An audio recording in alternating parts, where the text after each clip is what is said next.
every part that's in the home. We're going to put someone in place that's going to figure out the ways to overcome every single barrier in those households, thus doing the best we can to reduce poverty. But we're starting early. And one of the opportunities that has come up is something that when me and Ms. Goodman first started out, we met with a lady at the UNCG program for New North Carolinians. Her name was Micheal Ivey, who's supposed to be here. I'm going to assume she might show up late. They work with refugees. They get the highest number of refugees coming in the United States right here in Greensboro, the highest number year to year. And one thing she wanted to do with us back then was figure out a way she could incorporate early child care somehow into their program, but we really couldn't figure out a way to provide funding for it. So now a grant has come up for us to not only provide early child care, teach them how to do early child care, but also provide micro enterprises for those individuals that are refugees. And what's important about that is a lot of people don't know, refugee, usually the highest grade average that they have is 9th grade. They get put in camps, don't do anything. They have a lot of skills as far as gardening, trade, selling. They have entrepreneurial skills, but they're not flexing that muscle and doing anything with it. So when they come here, their education is at a 9th grade level. But like I said, they do have certain skills. And what this grant calls for is for us to provide some child care, teach them how to do child care in their situations, and also provide micro enterprising opportunities, which is why we have these young men here, because they have 20 acres with 20 hoop houses and a pond, and they already work with a refugee base. And so we feel like we have a very, very good program we can put in place to facilitate everything the grant is asking for and help them assimilate, because we also have an interpreter that does several languages. And I asked you to be here because you've been an instrument part in what we're trying to do as far as getting the garden going. Crazy statistic of this week, Greensboro is 3rd in the nation for going out to eat the most. And last week, we were number 1 for food insufficiency. That's counterintuitive. And that shows a lack of education going on in this town. It also shows heart attack special. It shows my wife is going to stay in business as a nephrologist forever. And it shows we've got to do a whole lot more by getting people educated as early as possible and putting things in place so they can make better decisions. And that's what we're here to do with this grant. And so I call this to action because there's different parts that we need. We have so many parts already in place, but there were a few that we did need. And Mr. McCants can offer us a part. I'm already doing a little bit of work with the part that he can offer.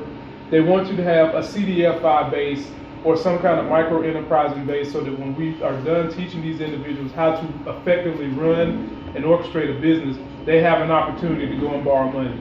Mr. McCants, can you help us with that? Sure. There you go. Slam dunk. We're done. Now that's how you organize for action. The other part that we need to have a community base with DSS, which is why I called the county commissioner. He's on his way now. We're going to ask him. I think that's going to work out. And the other part that we needed to have was we need to have a connection with some organization that does early Head Start, which here, that's Gift for Child Development. I talked to them yesterday, and I was assured that we can have that so that we can be a referral base to send early child care individuals that need it from the refugee population to them as we're doing training courses to teach them how to run their own child care facilities in their homes. And the barrier that Maha told me they had when they ran the program a long time ago was the state is so strict on rules, all of them live in apartments. We have a child care center that has 5 or 6 free rooms. What we do with our program, we let them come and lease out a space in our room. We teach them how to run it in those rooms. They'll be their own individual child care providers. Our director will act as the state consultant. She's certified, she's done Head Start, she's done NACI, she's done every program possible. So they will get hands-on training, build up their program, and then we'll help facilitate them out of the building into leasing a nice space so they can do the program in their local neighborhood. And we have transportation to make the program work. Well thought out plan, we're ready. We just need those parts. And the only other thing that we could possibly use is a part-time grant writer so that Lamont don't got to do it all by himself. And that's plan laid out for the most part. I just ain't tell y'all the numbers, but we're ready. We think we can handle it, and we think we're ready to move. So that's the plan, guys. I mean, that's pretty much the meeting. I will take insight. I didn't call y'all to tell y'all to put me all your sticky notes of what y'all think will work, why it work, so I can take y'all ideas and put it in there and say it's mine. But if y'all have any insight, I would love to hear what y'all have to say about what you think we're trying to do to help impact the group that's suffering from poverty with extra barriers that some of us wouldn't have to go through as far as assimilating, having language barriers, and then understanding where the services are. That's why we feel as though our overall program is so impactful, because a lot of organizations don't know what services are out there. Then they don't know how to facilitate those services to the people they serve and the other service providers. Our program is doing video blogs on where the services are, as well as a web presence of where the services are, so that when we get involved with our group, not only are we going to be able to connect you, we'll be able to have you maybe see the person that runs the service through an interview we'll do on YouTube. So we're really trying to change the game. Please give me comments and feedback. Are you hoping to use the immigrant population out on the 20 acres? Is that kind of part of the plan? Absolutely. We want to breed a term I call farmerpreneurship. Yeah. Oh yeah. Teach them how to do that, then show them how to bring it to market. Let them set up in places where we're having all these food deserts. They can bring their produce there, and they can set up in parking lots. They can set up at my center in the parking lot. They can go to all your other fresh fruit venues and start building upon a great business. Okay. Come on in. Come on in. Right.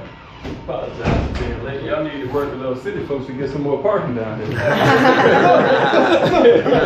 How the county commissioner gonna come and say we need to work with city folks down? If y'all don't know this guy, my term for him is the most caring county commissioner in Guilford County. This is Mr. Raymond Trapp. Thank you. Mr. Trapp, this is my director at Tyson Place. Hey, how are you? You know who Mr. McCants is. He's the Oprah of the area. These two gentlemen are coming on board working with us to do our nonprofit. They are students, UNCG, passionate, work with refugee population, have a lot to bring to the table. That's Mr. Ivey. I know you know him.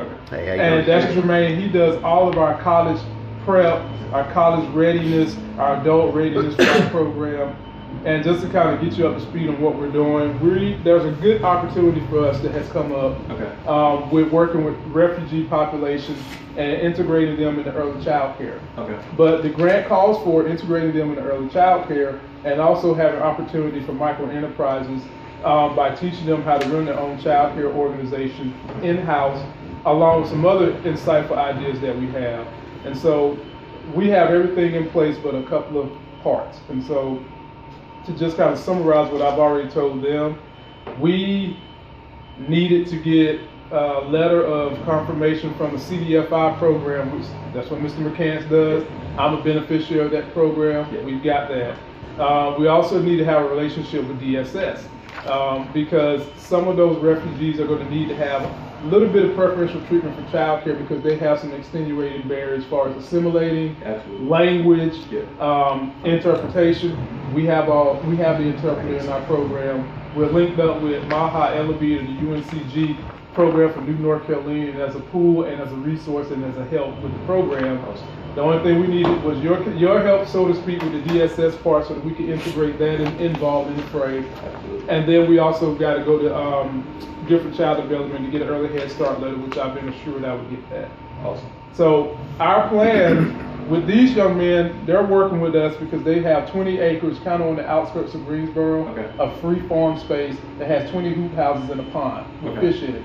And so not only do we want to teach the refugees how to be early child care providers, but we also want to teach them farmerpreneurship, bringing things to the market, learning how to grow that area, learning how to bring it back to areas where we're having food deserts, and being able to set up in parking lots and do their own fresh farm markets. We've got that system in place as well as teaching them how to be early child care providers. And so Maha told me the last time they done this grant, the barrier that they had was most of the refugees live in apartments. Thing that people don't know about refugees is their highest grade average is 90. But they do have a lot of trade skills. They do have a entrepreneurial ingenuity, so to speak. And if you can teach those things and put them in place, you can make a good program for them and help them assimilate America a little better, a little faster than what they would be doing normally. Yeah. And so the grant calls for us doing all those things, and we have those things in place. Okay. And so the only thing we needed from you to say, could we have a DSS presence, maybe get somewhat of prioritization for that group to help with some of these programs we're trying to put in place for them. Yeah, because I know we've been discussing looking at childcare and how we do childcare as far as allocation is concerned. Mm-hmm. And I don't think anyone's ever brought up immigrant or refugee population at all. It's never been discussed. You know, when we look at it, we're normally looking at foster care. They're Mm-hmm. number one. Kids that go into foster care or become wards of DSS, they're number one. Then next we go to working parents and on down the line for people that qualify for that. So I don't think it would be an issue. I think the one thing that we may have to get is that population to understand that they're eligible for child care because they would meet the income restrictions. So then we have to find out just where they fall in that line. And if we need to make a allocation to where we put that group in there too, then that's something we can do. Yep, that's all we need. The grant has got to be submitted by July 15th. Okay. So good. So you're not, everybody else is coming to us for grants that have to be due at June 1st. Oh. June 1st and May 30th or something like that. So this is good. Yeah, not that quick. So we've got some time. But we did want to make sure that we had you on board, understand what we're trying to do, and see how you felt about it, see if you could work with us and put that kind of partnership in place and move from there. The only other question I would say is would like to see a part-time grant writer. Do you have those kind of resources in your back phone?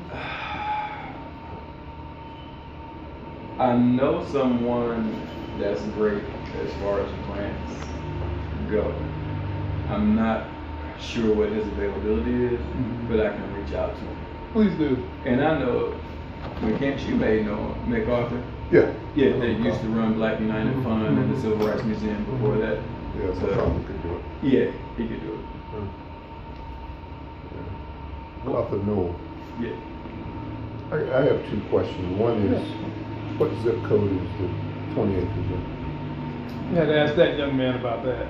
It is off of McConnell Road. I'm not 100% sure what the zip code is. 706? It's probably 06. Yeah, I think it's 06. Is that your area? Yeah. Certain areas are going to be mine, and certain are going to be